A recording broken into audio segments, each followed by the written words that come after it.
Hello students, it's Anuradha ma'am here. Welcome to my YouTube channel make concept easy.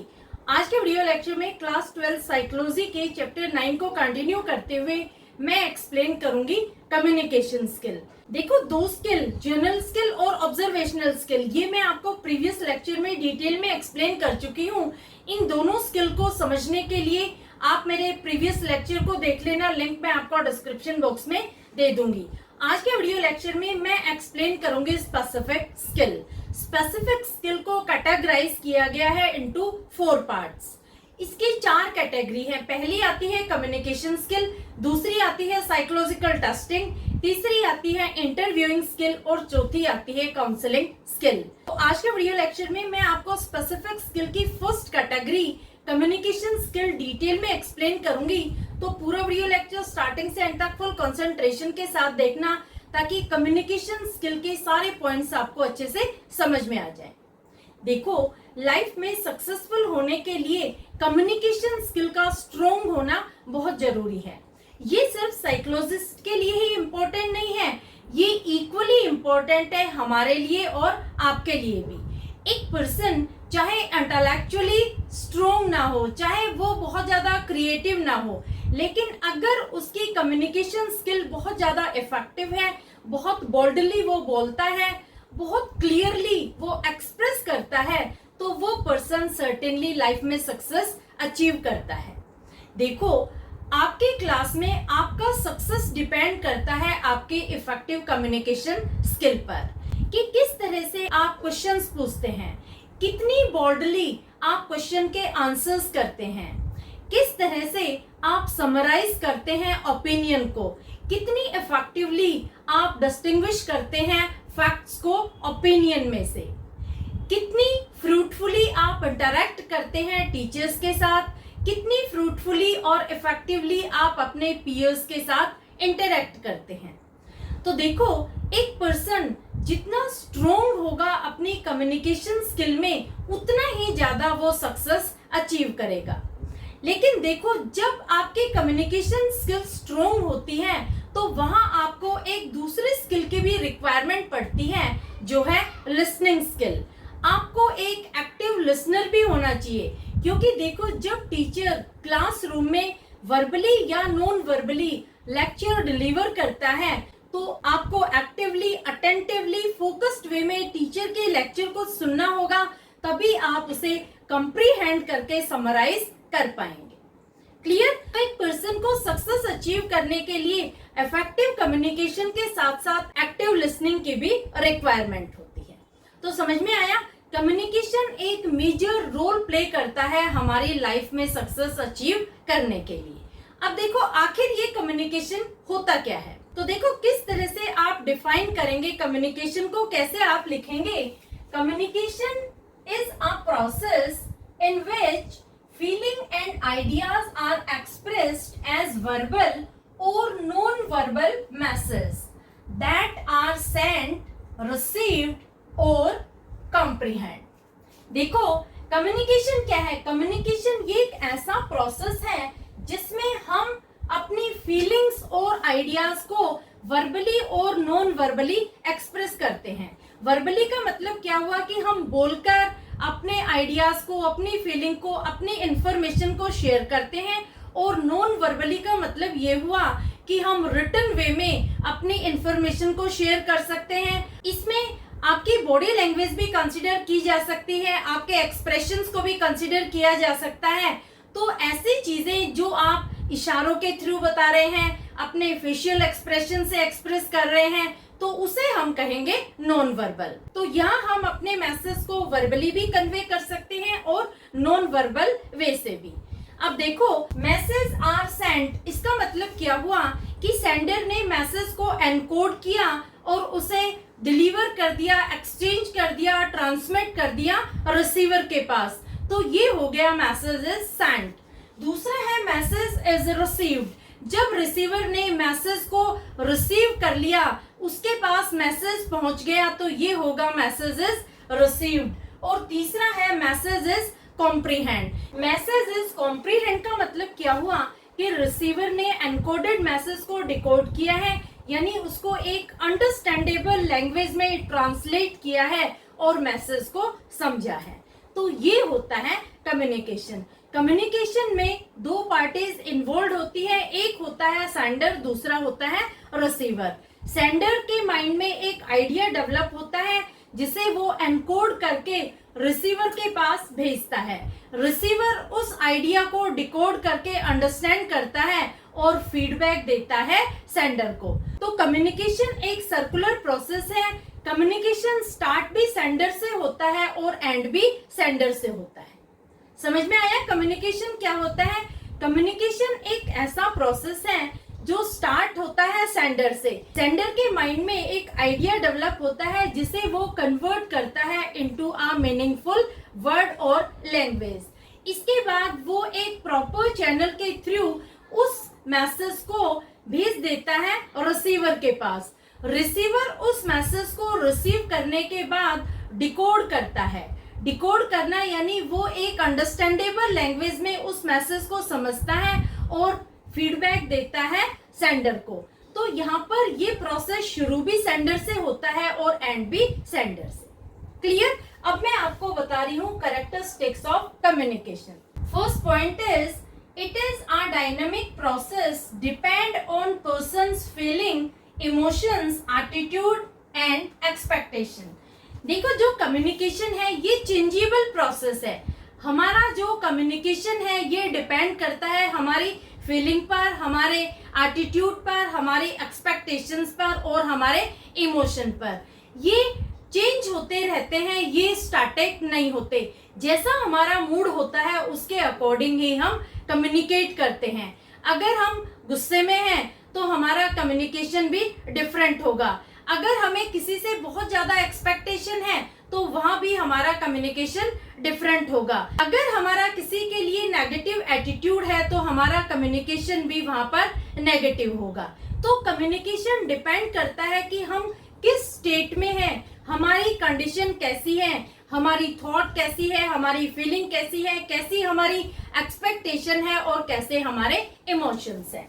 दूसरा point आता है it is a continuous process whether we are awake or asleep, our mind is always active.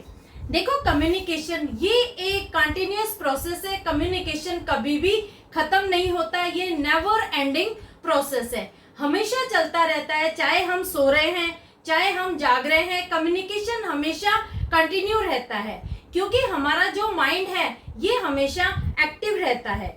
जब हम सोते हैं तो रात को हमें सपने आते हैं, नींद में भी हम कम्युनिकेट करते हैं। तो कम्युनिकेशन एक कंटिन्यूअस प्रोसेस है, ये कभी भी स्टॉप नहीं होता। Next point is it is irreversible. Once message is sent we cannot erase it from receiver's mind. देखो, कम्युनिकेशन ये एक इररिवर्सिबल प्रोसेस है। एक बार आपने मैसेज कन्वे कर दिया तो आप उस मैसेज को रिसीवर के माइंड से इरेज नहीं कर सकते। आप उसके इम्पैक्ट को लाइट कर सकते हैं अपोलोजाइज करके, लेकिन उसे आप स्टैम्प आउट नहीं कर सकते। तो कम्युनिकेशन ये एक इररिवर्सिबल प्रोसेस है।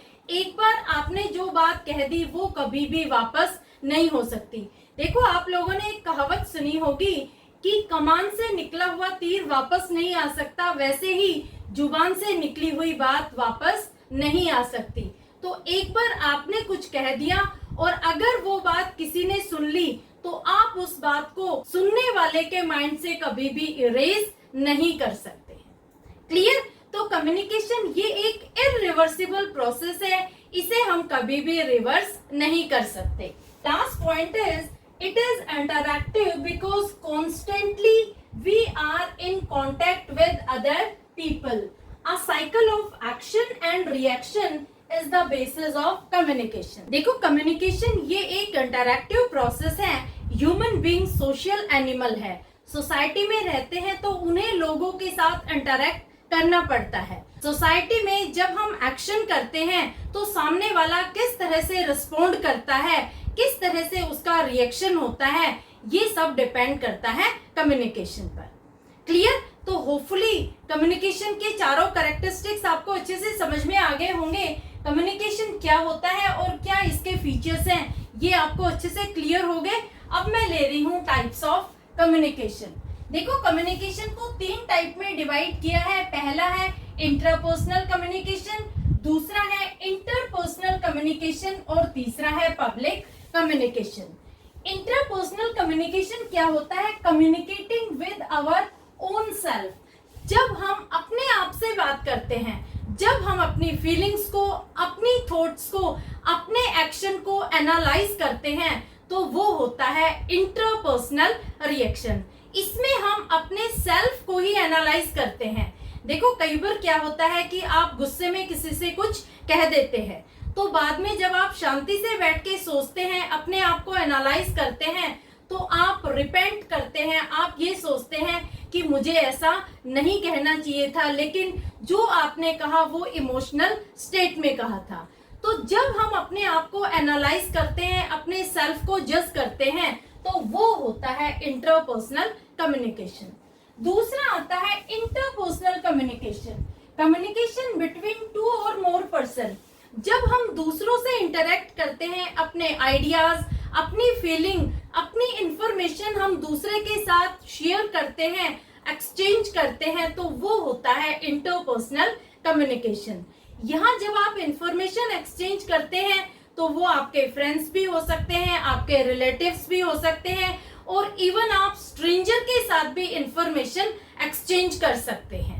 तो इंटरपर्सनल कम्युनिकेशन में एटलीस्ट 2 पर्सन की रिक्वायरमेंट होती है, जहां पर वो एक दूसरे से कम्युनिकेट करते हैं। क्लियर? तीसरा है public communication, when one person is addressing an audience. Public communication में क्या होता है कि एक सिंगल पर्सन ऑडियंस को मैसेज डिलीवर करता है। वो फेस टू फेस कम्युनिकेशन भी हो सकता है और इनडायरेक्ट मैसेज भी हो सकता है। जैसे देखो, जब एक लीडर स्टेज पर खड़ा होकर स्पीच देता है, तो किस तरह से वो ऑडियंस को एड्रेस करता है, तो ये है फेस टू फेस कम्युनिकेशन। और उसी लीडर को अगर आप रेडियो पर सुनते हो, टीवी पर देखते हो, तो ये है indirect communication.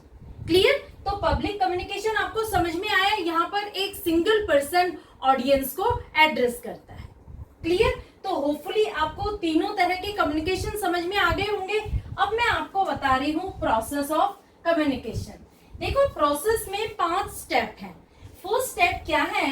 Communication begins with an idea that we want to convey. देखो, कम्युनिकेशन जब स्टार्ट होता है, जब सेंडर के माइंड में एक आइडिया डेवलप होता है, जिसे वो कन्वे करना चाहता है, एक्सप्रेस करना चाहता है रिसीवर को, तो यहाँ से फर्स्ट स्टेप स्टार्ट होती है कम्युनिकेशन की। नेक्स्ट स्टेप में आएगा एनकोडिंग। एनकोडिंग का मतलब होता है converting the idea into words, language और other communication symbol like pictures. देखो, एनकोडिंग ये बहुत इंपॉर्टेंट है, ये कई बार 1 मार्कर में भी पूछा जाता है। एनकोडिंग का मतलब होता है converting the idea into words और लैंग्वेज। देखो, जो रिसीवर है वो कभी भी सेंडर के माइंड को नहीं पढ़ सकता। सेंडर के माइंड में बहुत सारे आइडियाज आते हैं, लेकिन हर आइडिया को वो एक्सप्रेस नहीं कर सकता। तो वो सबसे पहले तो आइडिया को सेलेक्ट करता है कि किस आइडिया को वो कन्वे करना चाहता है। सेलेक्ट करने के बाद वो उस आइडिया को एक मीनिंग देता है। मीनिंग देने के बाद वो उसे कन्वर्ट करता है वर्ड्स और लैंग्वेज में। प्रॉपर वर्ड्स जो उस आइडिया के लिए सूटेड है, प्रॉपर लैंग्वेज जो उस आइडिया पर फिट होती है, उसे वो सेलेक्ट करता है। और दूसरे भी कम्युनिकेशन सिंबल वो यूज कर सकता है, जैसे वो पिक्चर्स यूज कर सकता है मैसेज को कन्वे करने के लिए।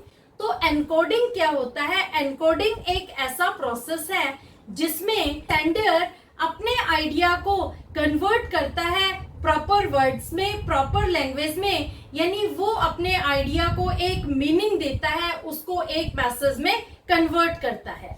थर्ड स्टेप में क्या आएगा? Transmitting message through channel like phone, email, letter और फेस टू फेस। अब देखो, जब सेंडर ने अपने आइडिया को कन्वर्ट कर लिया एक प्रॉपर मैसेज में, तो वो प्रॉपर चैनल सेलेक्ट करता है कि किस चैनल के थ्रू वो मैसेज को कन्वे करेगा, किस चैनल के थ्रू वो मैसेज को ट्रांसमिट करेगा। अब देखो, चैनल बहुत सारे हो सकते हैं, वो फोन पे बात कर सकता है, मेल कर सकता है, लेटर लिख सकता है, या वो फेस टू फेस भी कम्युनिकेट कर सकता है। तो जो चैनल उसको सूट होता है वो चैनल वो सेलेक्ट करता है। और नेक्स्ट स्टेप आती है डिकोडिंग। डिकोडिंग में क्या होता है, receiver convert encoded message into understandable language. अब देखो डिकोडिंग ये भी बहुत इंपॉर्टेंट टर्म है, ये भी कई बार 1 मार्कर में पूछी जाती है। डिकोडिंग में क्या होता है कि जब मैसेज रिसीवर के पास पहुंच जाता है तो वो एनकोडेड मैसेज को डिकोड करता है। डिकोडिंग का मतलब क्या हुआ कि वो मैसेज को एक अंडरस्टैंडेबल लैंग्वेज में कन्वर्ट करता है। वो ऐसी लैंग्वेज में मैसेज को ट्रांसलेट करता है जो उसको अच्छे से समझ में आती है और वो मैसेज को अंडरस्टैंड करता है। क्लियर। और लास्ट स्टेप आती है feedback. Receiver sends his response on the message to the sender. Feedback ये लास्ट स्टेप है प्रोसेस ऑफ कम्युनिकेशन की। फीडबैक में क्या होता है कि जो रिसीवर है वो अपना रिस्पॉन्स देता है, अपना फीडबैक देता है सेंडर को। जो भी मैसेज उसने समझा है उस मैसेज से रिलेटेड वो अपना रिस्पॉन्स भेजता है सेंडर के पास।